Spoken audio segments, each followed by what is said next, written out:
नमस्कार मित्रांनो. दर 3 वर्षांनी आपल्याकडे अधिक मास येतो. आपण त्याला धोंड्याचा महिना किंवा पुरुषोत्तम मास सुद्धा म्हणतो.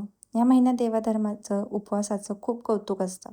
पण या सगळ्यात एक प्रथा आपण अगदी आवर्जून करतो, ती म्हणजे सुवासिनींना जेवायला बोलवणं. आता बऱ्याच जणांना प्रश्न पडतो, की दरवर्षी आपण सुवासिनींना जेवण तर घालतोच, मग या अधिक मासात याला एवढं महत्त्व का आहे? याच्यामागे काय शास्त्र आहे? आज आपण अगदी सोप्या भाषेमध्ये हे समजून घेणार आहोत. पहिली गोष्ट म्हणजे आपल्या संस्कृतीमध्ये सुवासिनींना साक्षात महालक्ष्मीचं रूप मानलं जातं. अधिक मास हा पूर्णपणे भगवान विष्णूंचा महिना आहे. मग विचार करा, विष्णू माऊलीच्या महिन्यात जर आपण त्यांच्या गृहलक्ष्मीला म्हणजे सुवासिनींना घरी बोलवत असू, तिचा आदर करत असू, तर विष्णू भगवान आपल्यावर किती प्रसन्न होतील. म्हणूनच या महिन्यात सुवासिनी घालण्याचा खूप महत्त्व आहे.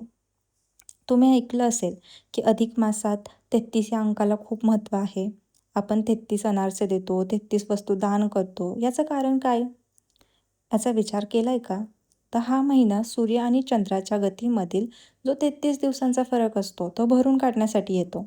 असं म्हणतात की या महिन्यात जर आपण सवासिनींना जेवण घातलं, तर एकाच वेळी 33 कोटी देवता तृप्त होतात.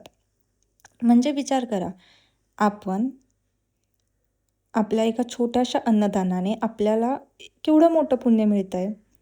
अनेकदा घरात छोटी-मोठी भांडणं होतात, आजारपण असतं किंवा पैशांची नड असते. जुनी जाणती माणसं सांगतात, की अधिक मासात सुवासिनी जेव्हा आपल्या घरात येते, आपण तिचे पाय धुतो, तिला प्रेमाने जेवू घालतो, तेव्हा तिच्या पायासोबत घरातली सगळी नकारात्मकता बाहेर जाते.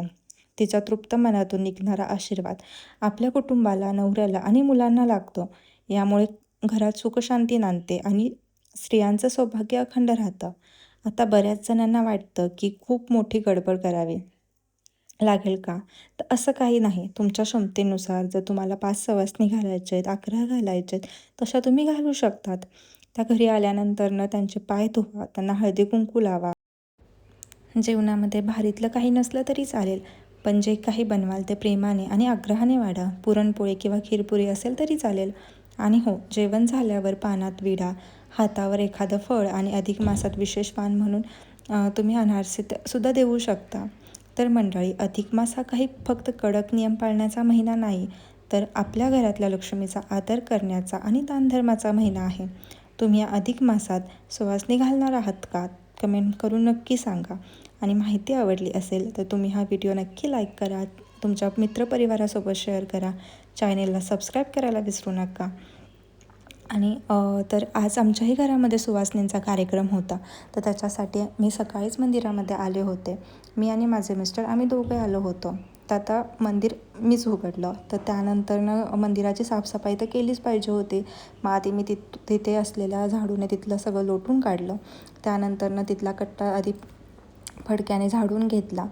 नंतरनं देवांना अंघोळ तर घातलीच पाहिजे, म्हणून मग आधी घरूनच थंड पाणी नेलं होतं. आधी थंड पाण्याने आंघोळ घातली, नंतरनं गरम पाण्याने आंघोळ घातली, हळदी कुंकू लावलं, देवीची ओटी भरली, आरती झाली, फुलं ठेवली.